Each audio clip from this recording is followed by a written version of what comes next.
تم کو الزام دیں۔ کیا تم سمجھتے نہیں؟ کیا یہ لوگ یہ نہیں جانتے کہ جو کچھ یہ چھپاتے اور جو کچھ ظاہر کرتے ہیں خدا کو سب معلوم ہے، اور بعض ان میں ان پڑھ ہیں کہ اپنے خیالات باطل کے سوا خدا کی کتاب سے واقف ہی نہیں، اور وہ صرف ظن سے کام لیتے ہیں۔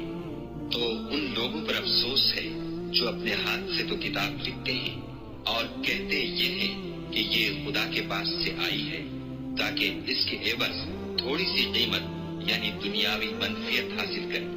ان پر افسوس ہے اس لیے کہ بے اصل باتیں اپنے ہاتھ سے لکھتے ہیں، اور پھر ان پر افسوس ہے اس لیے کہ ایسے کام کرتے ہیں، اور کہتے ہیں کہ دوزخ کی آگ ہمیں چند روز کے سوا چھو ہی نہیں سکے گی۔ ان سے پوچھو کیا تم نے خدا سے اقرار لے رکھا ہے کہ خدا اپنے اقرار کے خلاف نہیں کرے گا؟